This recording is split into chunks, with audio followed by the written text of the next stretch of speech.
ಯಾವುದಿದ್ರೇನಾಯ್ತು, ನಾವು ಸಂತೋಷವಾಗಿರೋದು. ಹಾಸಿಗಿದ್ರೇನು ಇಲ್ಲದೆ ಇದ್ರೇನು.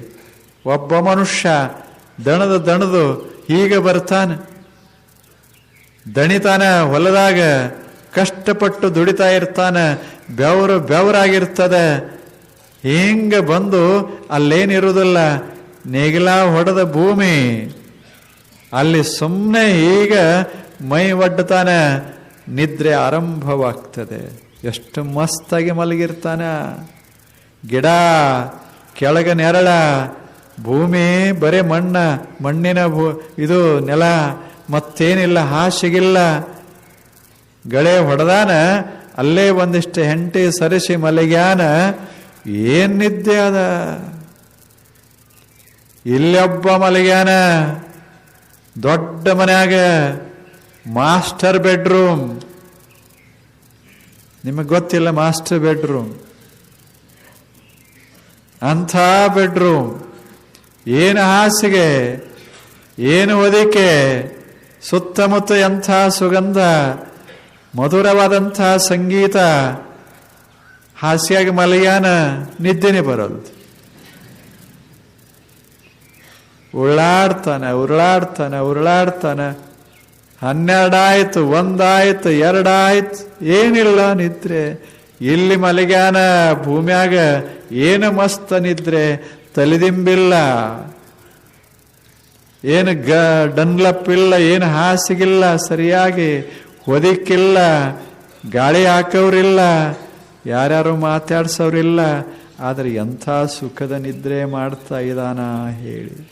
ಹಾಸಿಗೆ ಮಹತ್ವದ್ದಲ್ಲ, ನಿದ್ರೆ ಮಹತ್ವದ್ದು. ಹಾಸಿಗೆ ಮಹತ್ವದ್ದಲ್ಲ. ಮಲಗಾಗ ನಿದ್ರೆ ಬರ್ತಿತ್ತು ಅಂದ್ರೆ ರಾಜ ಹಾಸಿಗೆನೂ ಚಲೋನೆ, ಸಾಮಾನ್ಯ ಹಾಸಿಗೆನೂ ಚಲೋನೆ. ಹಾಸಿಗೆ ಮಹತ್ವದ್ದಲ್ಲ, ನಿದ್ರೆ.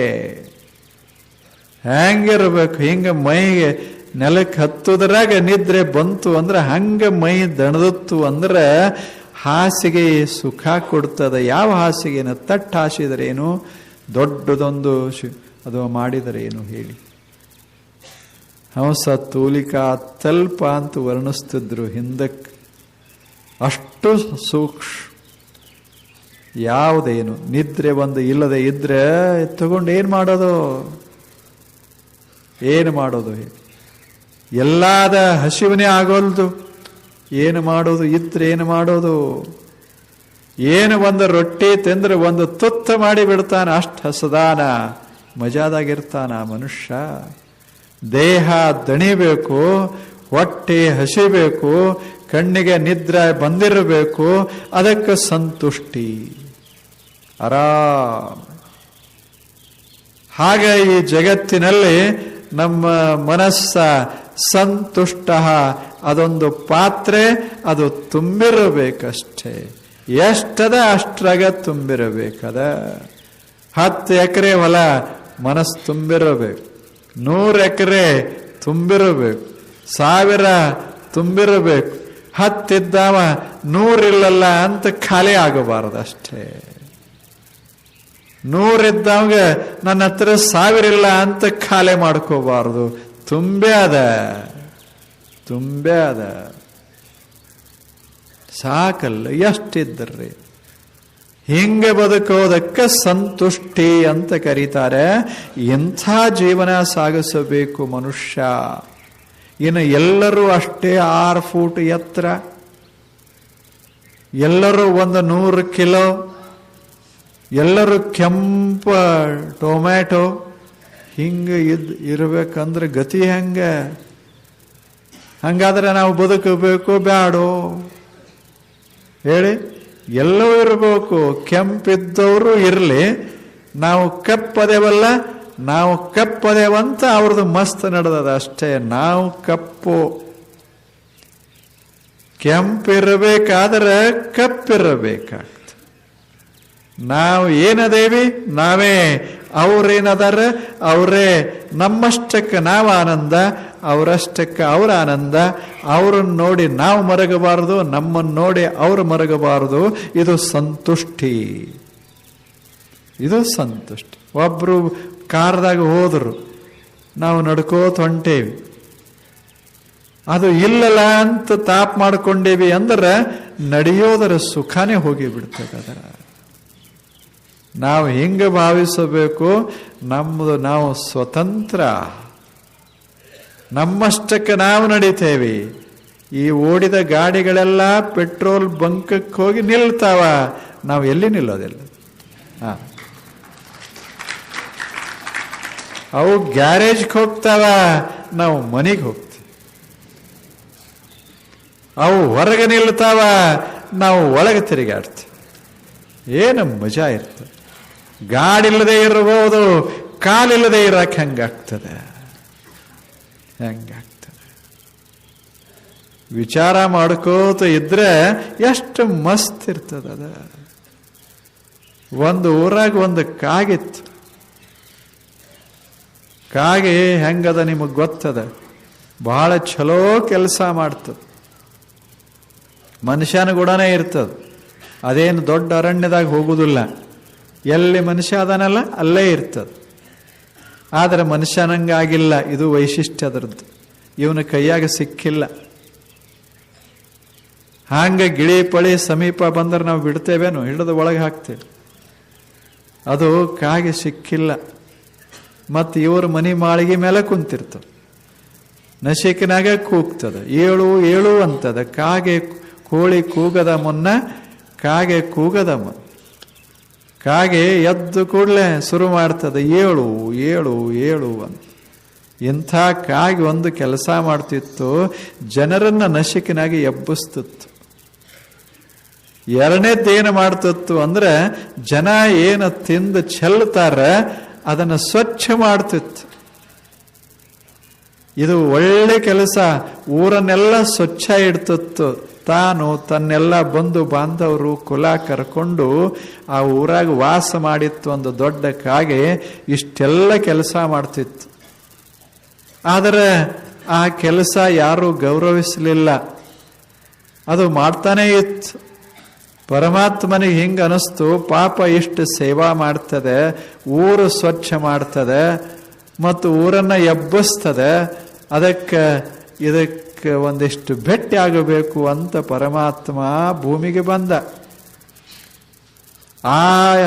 ಇದು ಇತ್ತಲ್ಲ ಕಾಗೆಯ ಮುಖಂಡಿದ್ದಲ್ಲ, ಅವನಿಗೆ ಭೇಟಿಯಾದ. ನಾನು ಭಗವಂತ ನಿನ್ನ ಸೇವೆಯನ್ನು ನೋಡಿ ಬಹಳ ಸಂತೋಷದಿಂದ ನಾನು ತೃಪ್ತನಾಗಿದ್ದೇನೆ. ಹೇಳು, ನಿನಗೇನು ಬೇಕು ಕೇಳು, ಕೊಟ್ಟು ಬಿಡ್ತೀನಿ ಅಂತ. ಹಿಂಗ ನಮ್ಮ ಮನೆಗೆ ಅವ ಪರಮಾತ್ಮ ಬಂದಿದ್ರೆ ತಿರುಗೇ ಹೊಕ್ಕಿದ್ದಿಲ್ಲ. ಅವ ಮೂರ್ಛಾ ಬರ್ತಿತ್ತು ನಾವು ಕೇಳೋ ಸಾಮಾನ ಕೇಳಿ. ಒಬ್ಬರೇ ಭಗವಂತನೇ ಎಲ್ಲ ಅದ ಅಂತ ಒಬ್ಬರೇ ಹೇಳಿ ಕಳಿಸಿದವರು ಇಲ್ಲೇ ಇಲ್ಲ. ಅದಕ್ಕೆ ಭಗವಂತ ಇಳಿಯೋದೇ ಇಲ್ಲ ಭೂಮಂಡಲಕ್ಕೆ, ಯಾರ ಹತ್ರನೂ ಬರೋದೆ. ನೀವು ಬೆಕ್ಕದ ಕೊಡ್ರಿ, ಅವ ಅಂತಾನೆ ಗೊತ್ತದೆ ನಿಮ್ಮದೇನು ಬೇಡ, ನಮ್ಮಷ್ಟಕ್ಕೆ ನಾವು ಇರ್ತೇವೆ. ನೀವು ಒಂದು ತುಣುಕು ಹಾಕಾಮ, 1000 ತುಣುಕು ಬೇಡಾಮ ನಿನ್ನ ಹತ್ತಿರ. ದೇವರು ಬಂದು ಹಿಂಗ ಕೇಳಿದ ಕೂಡಲೇ ಕಾಗೆ ಅಂತು, ನಾನು ಕರೆದಿಲ್ಲ ಬಿಟ್ಟಿಲ್ಲ, ನೀ ಯಾಕೆ ಬಂದಿ ಅಂತು. ಈ ಊರಾಗ ಎಲ್ಲರೂ ಕರೀತಾರ, ಅವ್ರಿಗೆ ಭೇಟಿ ಆಗುವಂತು. ಅವಾಗ ದೇವ್ರು ಹೇಳ್ದ, ಅವ್ರಿಗೆ ಭೇಟಿ ಆಗೋ ತಾಕತ್ತು ನನಗಿಲ್ಲ, ಆಗದಲ್ಲ.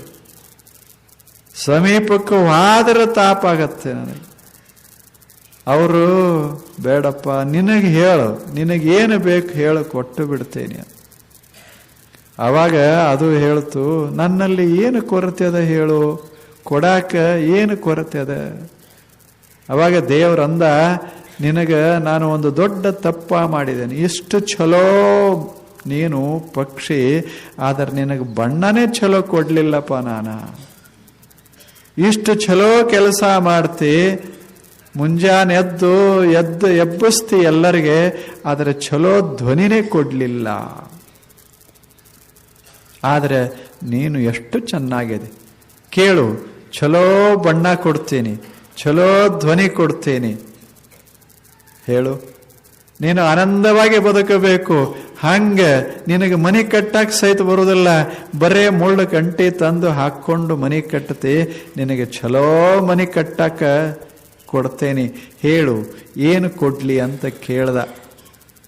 ಅವಾಗ ಕಾಗೆ ಹೇಳ್ತು, ದೇವ್ರೇ ಏನದ ಬಹಳ ಚಲೋ ಅದ, ಕಪ್ಪದೀನಿ, ಎಷ್ಟು ಕಪ್ಪದೀನಿ, ನನ್ನ ಧ್ವನಿ ಕೇಳಿದ್ರೆ ಯಾರೂ ಆಕರ್ಷಣ ಆಗೋದಿಲ್ಲ, ಅದಕ್ಕೆ ನಾನು ಸ್ವತಂತ್ರವಾಗಿದ್ದೀನಿ, ಈ ಮನುಷ್ಯನ ಕೈಯಾಗ ಪಾರಾಗಿ ಬದುಕ್ತೇನೆ. ಹೇಳು, ಇದಕ್ಕಿಂತ ಹೆಚ್ಚಿಗೇನು ಬೇಕಾಗಿದೆ? ಇದೇ ಇರಲಿ, ಏನದ ಅಟ್ಟ, ಕಪ್ಪನೇ ಇರಲಿ, ಧ್ವನಿ ಹಿಂಗ ಇರಲಿ, ನಾನು ಹಿಂಗ ಇರಬೇಕು. ಇದ್ರಾಗ ಆರಾಮದ ಭಗವಂತನೇ, ಎಷ್ಟು ಚೆನ್ನಾಗಿ ಬದುಕ್ತಾ ಇದ್ದೇನೆ, ನನಗೆ ಯಾರ್ದು ವೈರಿ ಇಲ್ಲ. ಚಂದಿದ್ರು ವೈರಿ ಇರ್ತಾರೆ, ಚಲೋ ಧ್ವನಿ ಇದ್ರೆ ವೈರಿ ಇರ್ತಾರೆ, ಬೈತಾರೆ, ಅಸೂಯ ಪಡ್ತಾರೆ. ಆದರೆ ನನ್ನಲ್ಲಿ ಏನಿಲ್ಲ ಅಂತ ಆರಾಮದೇನೆ, ಬಹಳ ಸುಖವಾಗಿದ್ದೀನಿ. ನಾನು ಏನು ಭಗವಂತ ನೀನು ಕೊಟ್ಟಿದೆಯಲ್ಲ, ಮೊಟ್ಟ ಮೊದಲು ನಿನ್ನಿಚ್ಛೆಯ ಪ್ರಕಾರ ಕೊಟ್ಟಿದೆಯಲ್ಲ, ನಿನ್ನಿಚ್ಛೆ ಪ್ರಕಾರ ಕೊಟ್ಟಿದ್ದೇ ನನಗೆ ಸಂತುಷ್ಟಿಯನ್ನು ಕೊಟ್ಟದ ಅಂದ. ಯಾರು? ಕಾಗೆ. ಎಷ್ಟು ಸಂತುಷ್ಟ, ಏನದ ಅಷ್ಟು, ಅದರಾಗ ಸ್ವರ್ಗ. ಅವಾಗ ದೇವರು ಹೇಳ್ದ, ನಿನಗೆ ಮುಂದಿಂದು ಗೊತ್ತಾಗಲಿ, ನಿನಗೆ ಹಿಂದಿಂದು ಗೊತ್ತಾಗಲಿ. ನೀನು ಕೂಗದೆ ಅಂದ್ರೆ, ನೀನು ಕರೆದೆ ಅಂದ್ರೆ ಜನರಿಗೆ ಗೊತ್ತಾಗಬೇಕು ಏನೋ ಭವಿಷ್ಯ ಅದ, ನಿನಗೆ ದೃಷ್ಟಿ ಕೊಡ್ತೀನಿ ಅಂತ ದೃಷ್ಟಿ ಕೊಟ್ಟ. ಅದಕ್ಕೆ ಸತ್ತು ಕೂಡಲೇ ಇವರೆಲ್ಲಿ ಹೋಗ್ತಾರೋ ಹೋಗಿಲ್ಲೋ ಬರ್ತಾರೋ ಎಲ್ಲ ಅದಕ್ಕೆ ಗೊತ್ತು. ಎಷ್ಟು ಮಜಾ, ಏನಕ್ಕಾಗಿ ಎಷ್ಟು ತೃಪ್ತವಾಗಿದೆ. ನೀವು ಕಲ್ಲುವಾಗಿರಿ, ನಿಮ್ಮ ವಿರುದ್ಧದೇನು ಹರತಾಳು ಮಾಡೋದಿಲ್ಲ. ಸುಮ್ಮನೆ ನೀವು ಇಲ್ಲಿ ಕಲಿದ್ರೆ ಬೇಡ ಅಂತೀಯಲ್ಲ, ಅಲ್ಲಿ ಹೋಗ್ತೀನಿ ಅಂತ. ಇಲ್ಲಿ ಬೇಡ ಅಂದ್ರೆ ಅಲ್ಲೇ ಬೇಡ ಅಂದ್ರೆ ಮತ್ತೊಂದು ಕಡೆ. ಜಗತ್ತು ಎಷ್ಟು ಚಂದದೆ. ಮನುಷ್ಯನೇ, ನಿನಗೆ ಬದುಕಾಕ ಬರೋದಿಲ್ಲ ಅಷ್ಟೇ, ಬದುಕಾಕ ಬರೋದು. ಬದುಕು ನಾ ಹೆಂಗೆ ಬದುಕೇನಿ, ನಾನು ಮನೆ ಸಣ್ಣದೆ, ಏನು ಸುಮ್ಮನೆ ಕಟ್ಟಿಗೆ ಚೂರು ತಂದ ಮನೆ ಕಟ್ಕೋತೇನೆ, ಆದರೆ ಎಷ್ಟು ಮಸ್ತಾಗಿ ಇರ್ತೇನೆ. ನೀನಿಷ್ಟೆಲ್ಲ ಮಾಡಿ ಚೀನಾದ ಸಾಮಾನು ತರಿಸಿದಿ, ಇಂಗ್ಲೆಂಡದ ಸಾಮಾನು ತರಿಸಿದಿ, ಫ್ರಾನ್ಸ್ ಸಾಮಾನು ತರಿಸಿದಿ, ಭವ್ಯ ಇಟಾಲಿಯನ್ ಕಲ್ಲುಗಳನ್ನೇ ತರಿಸಿ ಮನೆ ಕಟ್ಟಿದೆ. ಆದರೆ ಏನು ಮಾಡೋದು? ಕಣ್ಣಿಗೆ ವಿಶ್ರಾಂತಿ, ಮನಸ್ಸಿಗೆ ಸಮಾಧಾನ ಇಲ್ಲ. ತಗೊಂಡೇನು ಮಾಡೋದು ಹೇಳು? ಇರು, ಕಟ್ಟು, ಆದರೆ ಸಮಾಧಾನ ಮಹತ್ವದ್ದು, ಸಂತುಷ್ಟಿ ಎಷ್ಟದ ಅಷ್ಟ್ರಾಗ. ಏನು ಪರಮಾತ್ಮನೇ, ಬರೀ 2 ಕಣ್ಣು ಕೊಟ್ಟಿದೆಯಲ್ಲ, ಹಿಂದೆ ನೋಡಾಕ ಕೊಟ್ಟಿಲ್ಲಲ್ಲ. ಹಿಂಗೆ ಅನ್ಕೋತ ಹೋಗಬೇಡ. ಕೈ 2 ಕೊಟ್ಟಿದೆಯಲ್ಲ, 4 ಕೊಟ್ಟಿದ್ರೆ ಎಷ್ಟು ಮಜಾ ಇತ್ತು. 4 ಕೈಯಿಂದ ತಗೊಳ್ತಿದ್ದೆ, 2 ಕೈಯಿಂದ ಮುಂದೆ, 2 ಕೈ ಹಿಂದೆ ತಗೊಳ್ತಿದ್ದೆ. ಏನು ಮಾಡೋದು? 2 ಕೈ. ಹಿಂಗೆಲ್ಲ ಅನ್ಕೋತ ಹೋಗಿ 2 ಕಾಲ ಕೊಟ್ಟಿದೆಯಲ್ಲ ಅನ್ನಬಾರ್ದು. ಅಷ್ಟು 4 ಕೊಟ್ರೆ ಏನಾಕ್ಕೇವಿ? ತಿಳಿಲಿಲ್ಲ. ಕೇಳೋದ್ರಾಗ ಒಂದು ಪರಿ ಇರ್ತದೆ. ಕೇಳ್ಕೋತ ಕೇಳ್ಕೋತ ಏನರೇ ಕೇಳಿ ಬಿಡಬಾರ್ದು ಅಷ್ಟೇ. ಏನು ಕೇಳೋದು? ಭಗವಂತನೇ, ನಾನು ಚೆನ್ನಾಗಿರಬೇಕು, ನಾನು ಆನಂದವಾಗಿರಬೇಕು, ತುಷ್ಟಿಯಿಂದ ಇರಬೇಕು, ಹಾಗೆ ಕೇಳಬೇಕೇ ವಿನ ಅದು ಇರಲಿ ಇದು ಇರಲಿ ಅಂತಲ್ಲ. ಭಗವಂತ ಹೇಳ್ತಾನೆ, ಎಲ್ಲ ಅದನೋ ನೀನು ಮಾಡು, ನೀನು ಕಟ್ಟುಗೋ, ಬೆಳೆಸಿಗೋ. ಮತ್ತು ಏನು ಎಲ್ಲನೂ ನಾನೇ ಮಾಡಿ ಕೊಟ್ರೆ ನೀನು ಮಾಡಾಮೇನು? ನಿನ್ನ ಜೀವನ ಬರಿದಾಗ್ತದೆ. ಕೆಲಸ ಮಾಡಿ ನಾವು ಅನುಭವಿಸ್ತಾ ಇದ್ರೆ ಮಜಾದಾಗಿರ್ತದೆ. ಮಾಡಬೇಕು. ಇದಕ್ಕೆ ಸಂತುಷ್ಟಿ ಅಂತ ಕರೀತಾರೆ. ತೃಪ್ತನಾಗಿರಬೇಕು ಮನುಷ್ಯ, ಆನಂದವಾಗಿರಬೇಕು. ಎಷ್ಟದ ಅಷ್ಟ್ರಾಗ ಆರಾಮಾಗಿರಬೇಕು. ಮಕ್ಕಳು ಒಂದು 10 ಅದು ಬಹಳ ಚಲೋ ಅನ್ಬೇಕು. ಒಂದು ವೇಳೆ ಒಂದೇ ಆಯಿತು, ಅದಕ್ಕಿಂತ ಚಲೋ ಅನ್ನ. ಬರೀ ಹೆಣ್ಣು ಮಗು ಆಯಿತು, ಗಂಡಾಗಲಿಲ್ಲ, ಬಹಳ ಚಲೋ ಅನ್ನ. ಆಗಲಿಲ್ಲ, ಭಗವಂತನೇ ಎಷ್ಟು ಮಸ್ತ ನನ್ನ ಜೀವನ, ಯಾಕೆ? ಯಾವ ಭಾರನೂ ಇಲ್ಲ. ಭಗವಂತನೇ ನಿನಗೆ ಧನ್ಯವಾದ ಅಂತ ಹೇಳಿಬಿಡಬೇಕು. ಹಂಗಿತ್ತು ಅಂದರೆ ಬದುಕ ಸಮಾಧಾನದಿಂದ ತುಂಬುತ್ತದೆ. ನಮಗೆ ಹಂಗೆ ಆಗೋದಿಲ್ಲ. ಮಕ್ಕಳಿಲ್ಲ ಅಂದ ಕೂಡಲೇ ತಲೆ ತಾಪ ಮಾಡಿಕೊಂಡು ತಾಪ ಮಾಡಿದ್ದಕ್ಕೆ ಮಕ್ಕಳಾಗೋದಿಲ್ಲ. ಇಲ್ಲ ಇಲ್ಲ ಇಲ್ಲ ಅಂತ ಎಷ್ಟು ಸಲ ಅನ್ನೋದು ಜಪಾನೇ ಇಲ್ಲ ಇಲ್ಲ ಆದ ಬಳಿಕ ಶರೀರ ಅಂತದೆ, ಆಯಿತು ಇಲ್ಲ ಹೋಗು. ಯಾಕೆ ಜನರು ಹಾಗೆ? ಇವರಿಗೆ ಮಕ್ಕಳಿಲ್ಲ. ಏನು ಮಕ್ಕಳಿದ್ದವ್ರು ಏನು ಮಾಡಿರಿ? ಅವ್ರೇನು ಇವ್ರೇನು? ಇರೋದದ, ಬದುಕೋದದ, ಜಗತ್ನಾಗ ಆರಾಮಾಗಿ ಬದುಕೋದದ. ಎಲ್ಲ ಇರಬೇಕು. ಇದ್ದರೂ ಸಂತೋಷ, ಇಲ್ಲದೆ ಇದ್ರೆ ಮಸ್ತ್, ಅದಕ್ಕಿಂತಲೂ ಸಂತೋಷ. ಹಿಂಗೆ ಭಾವ ಇತ್ತು ಅಂದ್ರೆ ಮನುಷ್ಯ ಭಕ್ತನಾಗ್ತಾನ, ದೇವನ ಸಮೀಪಕ್ಕಿರ್ತಾನ ಅಂತ ಭಗವಂತ. ಸಹಾ ಮೇ ಪ್ರಿಯ ಯೋ ಮದ್ಭಕ್ತ ಸಹಾ ಮೇ ಪ್ರಿಯ, ಇಂಥವನೇ ನನಗೆ ಅತ್ಯಂತ ಪ್ರಿಯವಾಗಿರ್ತಾನ ಅಂತ ಸಂತುಷ್ಟ. ಎಷ್ಟು ಚಂದ ಮಾತು, ಎಷ್ಟು ಚಂದದ. ಸುಮ್ಮನೆ ಇಂದ ಮನೆಗೆ ಹೋಗ್ರಿ, ನಿಮ್ಮ ಹತ್ರ ಏನದಾವ ಅವೇ. ಒಂದು ರುಮಾಲ್ ಅದ, ಬಹಳ ಹಳಿ ಕಾಲದ ರುಮಾಲ್, 10-20 ವರ್ಷದ ಹಿಂದೆಂದು. ಸುಮ್ಮನೆ ಸುತ್ತಗೊಳ್ಳಿ, ಆನಂದ ಆಗ್ತದೆ. ಹ್ಯಾಟ್ ಬೇಕಂತ ಯಾಕೆ? ರೇಷ್ಮಿನೇ ಬೇಕಂತ ಯಾಕೆ? ಏನದ ಅದನ್ನೇ ಮಸ್ತಾಗಿ ಬಳಸೋದದು. ಬಟ್ಟೆ ಯಾವುದಿದ್ರೇನು ಅದನ್ನೇ ಮಸ್ತಾಗಿ ಬಳಸೋದದು. ಎಲ್ಲ ಅವ್ರನ್ನ ನೋಡಿ ಇವ್ರನ್ನ ನೋಡಿ ಅಡ್ವರ್ಟೈಸ್ ನೋಡಿ ನಾವು ಮಾಡಕ್ಕೆ ಹೋದ್ರೆ ಗತಿ ಹೆಂಗಾಗ್ತದೆ? ಅಡ್ವರ್ಟೈಸ್ದವರು ಅವರೇನು ಮಸ್ತ್ ಹೇಳ್ತಿರ್ತಾರೆ, ಇದನ್ನು ಕುಡಿ ಆಕಾಶದಾಗ ತೇಲ್ತಿ ಅಂತ. ಅಲ್ಲೇನು ತೇಲ್ತಾರೆ ಹೇಳ್ರಿ? ಏನು ಅವರೆಲ್ಲ ಮಾಡೋದು? ಹಿಂಗೆ ಬಾಯಿಗೆ ಹಚ್ಕೊಂಡ ಮುಖ ಅರಳಿತು. ಹಿಂಗೆ ಅರಳುತ್ತಿದ್ರೆ ಜಗತ್ತೆಲ್ಲ ಅರಳುತ್ತಿತ್ತು. ಸುಮ್ಮನೆ ಅವನ ಕಿಶೆಗೆ ಬಿತ್ತತ್ತ ಅವ ಅರಳದ ಅಷ್ಟೇ, ನಂಬುದಲ್ಲದ. ಹಿಂಗೆಲ್ಲ ಬದುಕನ್ನ ಕಟ್ಟಿಕೊಂಡ್ರೆ ಗತಿ ಹಂಗ. ನಮಗೇನು ಬೇಕು ಅಷ್ಟು ಬಳಸೋದದ. ನಮ್ಮ ಆನಂದದ ಸೌಧ ನಾವು ಕಟ್ಟೋದದ. ಯಾರೇ ಕಟ್ಟಬಾರದು, ನಾವೇ ಕಟ್ಟಿಕೊಳ್ಳೋದದ. ಚಂದಾಗಿ ಇರೋದು ಈ ಜಗತ್ನ್ಯಾಗ. ಬಟ್ಟೆ ಚಂದ ಅಲ್ಲ, ಮುಖ ಚಂದ. ಮುಖ ಚಂದ ಅಲ್ಲ, ನಗು ಚಂದ. ಅದಕ್ಕಿಂತ ಮಾತು ಚಂದ, ನೋಟ ಚಂದ. ಅಂಥವೆಲ್ಲ ಅದು ಸೌಂದರ್ಯ. ಹಾಗೆ ನಾವೆಲ್ಲ ಬಾಳಿ ಬದುಕೋದದ. ಆದ್ದರಿಂದ ಅಲ್ಲಿ ಸಂತ ಗುರು ಹೇಳ್ತಾನೆ, ಶಿಷ್ಯನೇ ಸಂತುಷ್ಟನಾಗಿರು, ಸಂತುಷ್ಟನಾಗಿರು. ಕೊರತೆ ಕಡೆ ಲಕ್ಷ್ಯ ಕೊಡಬೇಡ, ತುಂಬಿದ್ರೆ ಕಡೆ ಲಕ್ಷ್ಯ ಕೊಡು. ತುಂಬೇ ಬಿಡ್ತದೆ. ನೀವು ಬಲೂನ ಇರ್ತದ ನೋಡಿರಲ್ಲ, ಹುಡುಗರು ಆಡುವುದಿಲ್ಲ, ಹಿಂಗೆ ಬಲೂನ್ಗಳನ್ನು ತಂದಿರ್ತಾರೆ. ನೀವು ಹವಾ ಹಾಕಿದ್ರೆ ಒಂದು ಮಿತವಾಗಿ ಹಾಕಿದ್ರೆ ಮಸ್ತ್ ಇರ್ತದ. ಅದು ತೇಲ್ಕೋತಿರ್ತದೆ. ಒಂದು ದೊಡ್ಡ ಬಲೂನ, ಒಂದು ಸಣ್ಣ ಬಲೂನ. ಸಣ್ಣ ಬಲೂನ ದೊಡ್ಡ ಬಲೂನದ ಹತ್ತಿರ ಹೋಗಿ ನಿಂತು ನೋಡ್ತು, ಇಷ್ಟು ದೊಡ್ಡದದ, ನಾ ಇಟ್ಟದೀನಿ, ನಾನು ಹಂಗೆ ಆಗಬೇಕು ಅಂತು. ಆ ಬಳಿಕ ಮನುಷ್ಯನ ಕಡೆ ಬಂತು, ಒಂದಿಟ್ಟು ನನಗೆ ಹವಾ ಹಾಕು ಅಂತು. ಅವ ಅಲ್ಲೋ ತುಂಬಿದೆಯಲ್ಲ ಮತ್ತ್ಯಾಕೆ ಹಾಕೋದು ಅಂತ ಅವ, ಇಲ್ಲ ಇನ್ನೊಂದಿಟ್ಟು ಹಾಕು, ಒಂದು ಸ್ವಲ್ಪ ಹಾಕು. ಅದು ದಪ್ಪ ಆಯ್ತು, ಇನ್ನೊಂದಿಟ್ಟು ಹಾಕು ಅಂತ. ಮನುಷ್ಯ ಹೇಳ್ದ, ಇನ್ನು ಬ್ಯಾಡು ಅಂತ. ಇಲ್ಲ ಇನ್ನೊಂದು ಅವನಂಗ ಆಗ್ಬೇಕಲ್ಲ, ಅದಕ್ಕೆ ಹಾಕು ಅಂತ. ನೀನು ತುಂಬಿದೆ, ಅವನು ತುಂಬ್ಯಾನ, ನೀನು ನಿನ್ನಂಗ, ಅವನು ಅವನಂಗ, ಅವನು ತೇಲ್ತಾನ, ನೀನು ತೇಲ್ತಿ, ಅವನಿಗಿಂತ ಮ್ಯಾಲ ಹೊಕ್ಕಿ ಮತ್ತ್ಯಾಕೆ ಅಂತ ಕೇಳ್ದ ಸಂತ. ಇಲ್ಲ ನನ್ನ ಮಾತು ಕೇಳು, ಹಾಕು ನನಗೆ. ಹಾಕದ ನೋಡಪ್ಪ ನಿನ್ನಿಚ್ಛ ಅಂದ, ಹಾಕೋತ್ ಸಾಕೇನು ಅನ್ನವ. ಇಲ್ಲ ಇನ್ನೊಂದಿಟ್ಟು ಹಾಕು, ಇನ್ನೂ ದೊಡ್ಡವದನವ, ಅವನಂಗ ಆಗ್ಬೇಕಲ್ಲ, ನಾ ತುಂಬಬೇಕಲ್ಲ ಅಂತ. ಈಗ ತುಂಬಿದೆಯಲ್ಲಪ್ಪ. ಕೊನೆಗೆ ಅದು ಹೇಳ್ತು, ಹಾಕು, ನನಗೆ ಸಮಾಧಾನ ಇಲ್ಲ, ಅವನಂಗ ಆಗದೆ ಇದ್ದರೆ ನನಗೆ ಸಮಾಧಾನ ಇಲ್ಲ ಅಂತ. ಆಯ್ತು ಹಾಕ್ತೀನಿ ಅಂತ ಹಾಕಿದ, ಒಡೆದು ಹೋಯ್ತು. ನಮ್ಮದು ಜೀವನ ಹಂಗಾಗ್ತದೆ. ಯಾರ್ದಾರೆ ನೋಡಿ ಜೀವನ ಕಟ್ಕೊಳಕ್ ಹೊರಟೇವಿ ಅಂದ್ರೆ ಹವಾ ಹಾಕದಂಗ ಆಗ್ತದ. ಅದ ಅವ್ರ ಜೀವನ ಅವ್ರದು, ನಮ್ಮ ಜೀವನ ನಮ್ಮದು. ನಾವು ನಮ್ಮಂಗ ಇರಬೇಕು, ಅವ್ರಂಗ ಇರಬೇಕು. ಒಬ್ರಂಗ ಆಗ್ತದೆ. ಹೆಂಗಾಗ್ತದೆ? ನಾವು ಹುಡುಗರಿಗೆ ಹೇಳ್ತೇವೆ, ನೋಡು ನೀ ಹೆಂಗಾಗಬೇಕು ಅಂದ್ರೆ ನೀನು ತೇನ್ಸಿಂಗ್ನಂಗೆ ಆಗಬೇಕು.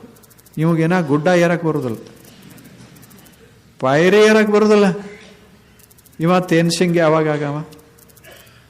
ಅವಾಗೇನು ಸಾಧ್ಯದ ಅದನ್ನು ಆಗೋದು. ನೋಡಪ್ಪ ಚಲೋ ಆಗು, ನೀನೊಬ್ಬ ಸಂಗೀತಗಾರ ಆಗು, ನೀನೊಬ್ಬ ಶಿಕ್ಷಕನಾಗು, ನೀನೊಬ್ಬ ವ್ಯಾಪಾರಿಯಾಗು, ನೀನೊಬ್ಬ ಎಂಜಿನಿಯರ್ ಆಗು. ಏನಾಗಬೇಕು ಅಂತ ಸಾಮರ್ಥ್ಯ ನಿನ್ನೊಳಗದೆ ಆಗುವ ಸಾಮರ್ಥ್ಯ ಆಗು. ಹಂಗೆ ನೋಡ, ಆ ಮನೆ ಹುಡುಗ 99 ತಗೊಂಡಾನು, ನೀನು ಕೇವಲ 97 ತಗೊಂಡಿದ್ದಿ. ಹಿಂಗಂದ್ರೆ ಹೆಂಗಾಗ್ತದೆ? 99 ಇವ ಯಾವಾಗ ತಗೊಳಮೀಗ? 97 ತಗೊಳಾನ. ಮಾರ್ಕಸ್ ಮತ್ತೇನು ರೊಕ್ಕ ಅಲ್ಲ. ಹುಡುಗನಿಗೆ ಅನಿಸ್ತು ನಾನು ಕಡಿಮೆ ಅದೀನಿ ಅನಿಸ್ತು. 97 ತಗೊಂಡ್ರು ನಾ ಕಡಿಮೆ ಅದೀನಿ ಅನಿಸ್ತು. ಯಾಕೆ? ಕಡಿಮೆ ಅಂತ ಸಮಾಜ ನೋಡಿ ಬಿಡ್ತದೆ, ತಾಯಿ ತಂದೆಗಳು ನೋಡಿ ಬಿಡ್ತಾರೆ. ಕೊನೆಗೆ ಆ ಹುಡುಗ ತಾನು ಕಡಿಮೆ ಕಡಿಮೆ ಕಡಿಮೆ ಅನ್ಕೋತ ಹೋಗಿ ಕಡಿಮೆ ಆಗಿಬಿಡ್ತಾನೆ. ಅಲ್ಲಿಂದ ಯಾವುದೇ ಮಾರ್ಗ ಹಿಡಿತಾನೆ, ಮಾಡ್ತಾನೆ. ಇವೆಲ್ಲ ಕಡಿಮೆ ಮಾಡಿಕೊಳ್ಳೋದು. ಏನು 35 ತಗೊಂಡು ಕೂಡಲೇ ತಾಯಿ ಹೇಳಬೇಕು, ಏನು 35 ಪಾಸ್ ಆಗಿದೆಯಲ್ಲ, ಸಂತೋಷ ನಮಗೆ. ಏನು ಮಹಾತ್ಮ ಗಾಂಧಿನೂ ಹಿಂಗ 35 ತಗೊಂಡಿದ್ದ, ನೀನು 35 ನೀನು ಮಹಾತ್ಮ ಆಗಬೇಕು ಅನ್ಬೇಕು. ಅವಾಗ ಹುಡುಗರು ಬೆಳೆಯಕ್ಕೆ ಶುರುವಾಗ್ತದೆ. ನಾವು ಹಂಗೆ ಅನ್ನೋದಲ್ಲ. ಏನು ಈ ಹುಡುಗನಿಗೆ ಮಾತಾಡೋಕೆ ಬರೋದಿಲ್ಲ ಸರಿಯಾಗಿ ಇಂಗ್ಲೀಷ, ಇವನಿಗೆ ಬರೆಯೋಕೆ ಬರೋದಿಲ್ಲ. ಮತ್ತು ಯಾವಾಗ LKG ಕದಾನ ಇವ ಇಂಗ್ಲೀಷ್ ಬರಿಬೇಕು, ಮನೆಗೆ ಬಂದು ಕೂಡಲೇ ಇಂಗ್ಲೀಷ್ ಮಾತಾಡಬೇಕು. ಇದೆಲ್ಲ ಯಾಕೆ? ಏನೋ ಮಾಡ್ತಾನೆ, ನಕ್ಕೋತದಾನೆಲ್ಲ. ಮಕ್ಕಳದು ನಕ್ಕೋತಿರೋದೇ ತುಷ್ಟೇ ಸಂತುಷ್ಟೇ. ಅವ ಆನಂದವಾಗಿ ನಗ್ತಿರ್ಬೇಕು, ಮನೆಯೊಳಗೆ ಬೆಳಕ ಬಿದ್ದಿರಬೇಕು. ಅದು ಸುಂದರವಾದ ಮನೆತನ.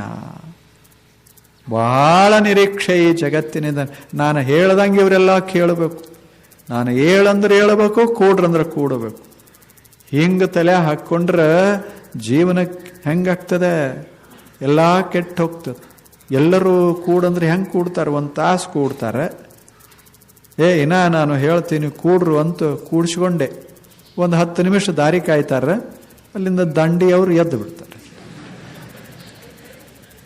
ಇವರು ಮುಂದೆ ಕುಂತವ್ರು ಹಿಂದೆ ನೋಡ್ತಾರ, ಅಲ್ಲಿ ಹೇಳಕ್ ಹತ್ಯಾರಂತ. ಆ ಕಡೆ ನೋಡಿದವ್ರ ಇವರು ಎದ್ದು ಹೋಗಿಬಿಡ್ತಾರೆ. ನನಗೆ ಅನ್ಸಕ್ಕೆ ಶುರುವಾಗ್ತದೆ, ನನ್ನ ಮಾತಾನೇ ಕೇಳೋಲ್ರು ಅಂತ. ನನ್ನ ಮಾತು ಎಷ್ಟು ತನಕ ಕೇಳೋದು ಹೇಳಿ? ಎಷ್ಟು ತನಕ ಕೇಳೋದು? ಎಷ್ಟು ಬೇಕೋ ಅಷ್ಟೇ ಇದ್ರೆ ಕೇಳೋದು. 7:15 ಅದ 7:15 ಅಷ್ಟೇ. ಹಂಗೆ ನಾವು ಜಗತ್ತಿನಿಂದ ಬಹಳ ನಿರೀಕ್ಷೆ ಮಾಡಬಾರ್ದು. ಎಷ್ಟು ಬೇಕೋ ಅಷ್ಟೇ, ಅದರಾಗ ತೃಪ್ತರಾಗಿರಬೇಕು. ಈಗ ಎಷ್ಟು ಜನ ಬಂದ್ರಿ, ಮೈದಾನ ತುಂಬುವಷ್ಟು ಜನ ಬಂದಿರಿ, ಇದರಾಗೂ ಆನಂದ ಇರಬೇಕು. ನಾಳೆ ಯಾರೂ ಬರಲಿಲ್ಲ, 4 ಜನ ಕೂತ್ರಿ, ಅದರಾಗೂ ಮಸ್ತಿರು. ಅದು ಮಹತ್ವದ್ದಲ್ಲ, ಆನಂದವಾಗಿ ಇರೋದು ಬಹಳ ಮಹತ್ವದ್ದದ. ಹಾಂಗಿರೋದು ಮಹತ್ವ, ಅದು ಬಹಳ ದೊಡ್ಡ. ಅಂಥ ಭಾವ ಇತ್ತು ಅಂದರೆ ಸಂತುಷ್ಟ. ಎಷ್ಟು ಚಲೋ ಶಬ್ದ. ಪೂರ್ಣ, ಖಾಲಿ ಅನಿಸಬಾರದು, ಕಡಿಮೆ ಅನಿಸಬಾರದು. ಇವೆರಡು ಏನಿಲ್ಲಪ್ಪ ಅನಿಸಬಾರ್ದು. ಖಾಲಿ ಅನಿಸಬಾರ್ದು, ಕಡಿಮೆ. ಅವ್ರಕ್ಕಿಂತ ನಾವು ಕಡಿಮೆ ಅಂತ ತಿಳ್ಕೋಬಾರ್ದು. ಅವ್ರದ್ದು ಅವರು, ನಮ್ಮದು ನಾವು. ಅವರು ಅವರಂಗ, ನಾವು ನಮ್ಮಂಗ. 10 ರಂಗ, 100 ರಂಗ. 10 ಅನ್ನೋದು ಸಂಖ್ಯಾ ಮ್ಯಾಥಮೆಟಿಕ್ಸ್ದಾಗ, ಗಣಿತದಾಗ 10 ಅಂತದೆ, ಒಂದು 100 ಅಂತದೆ. 10 100ರ ಸಮೀಪಕ್ಕೆ ಹೋಗಿ ನಾನು 90 ಕಡಿಮೆ ಇದೀನಿ ಅನ್ನಬಾರ್ದು. 10 ಹೋಗಿ 100 ಹತ್ತಿರ ಕುಂತು ಹೇಳಬೇಕು, ನಾನು 10 ಪೂರ್ಣ, ನೀನು 100 ಪೂರ್ಣ. ನೀನು ಪೂರ್ಣ, ನಾನು ಪೂರ್ಣ. ನೀನು 1 ಶೂನ್ಯ, ನಾನು 1 ಶೂನ್ಯ. ಅಷ್ಟೇ. ನನ್ನಷ್ಟಕ್ಕೆ ನಾನು ಪೂರ್ಣ, ನಿನ್ನಷ್ಟಕ್ಕೆ ನೀನು ಪೂರ್ಣ. ನಾ ಕಡಿಮೆ ಅಲ್ಲ, ನೀ ಹೆಚ್ಚ. ಹಂಗ ಭಾವಿಸಿಕೊಂಡಿರೋದಕ್ಕೆ ತೃಪ್ತಿ, ಸಂತೃಪ್ತಿ, ಸಂತುಷ್ಟಿ ಅಂತ ಶಬ್ದ. ಆ ಬಳಿಕ ಸಂತುಷ್ಟಿ ಬಹಳ ಮಹತ್ವದ್ದು. ಒಂದು ಮನೆಯೊಳಗೆ ಈ ತುಷ್ಟಿ ಅನ್ನೋದು ಬೆಳಕ ಒಂದು ದೀಪ ಉರಿತಿತ್ತು ಅಂದರೆ ಮನೆ ಅಷ್ಟು ಅದ್ಭುತವಾಗ್ತದೆ. ಸಂತುಷ್ಟಿ. ಆ ಬಳಿಕ ಮುಂದಿನ ಒಂದು ಸಂಗತಿಯನ್ನು ಹೇಳ್ತಾನ ಗುರು. ಸಂತುಷ್ಟಿ ಸಂತುಷ್ಟಿ ಸಂತುಷ್ಟ ಸತತಂ ಯೋಗಿ. ಮತ್ತು ಎಂದರೆ ಒಂದು ದಿವಸ ಸಂತುಷ್ಟ ಆಗೋದಲ್ಲ, ಸತತಂ ಸಂತುಷ್ಟ. ಯಾವಾಗಲೂ ಜೀವನದ ಪ್ರತಿ ಕ್ಷಣವೂ ಒಂದು ಥರ ತೃಪ್ತಿ ಇರಬೇಕು ಮನುಷ್ಯಾಗ, ತುಂಬಿದ ಭಾವ ಇರಬೇಕು ಮನುಷ್ಯಾಗ. ಹಾಗೆತ್ತು ಅಂದ್ರೆ ಅವ ಭಕ್ತ. ಸಚಮೇ ಪ್ರಿಯ, ನನಗೆ ಅತ್ಯಂತ ಪ್ರಿಯ ಅಂತ ದೇವ ಹೇಳ್ತಾನೆ. ಸಂತುಷ್ಟ ಸತತಂ ಯೋಗಿ.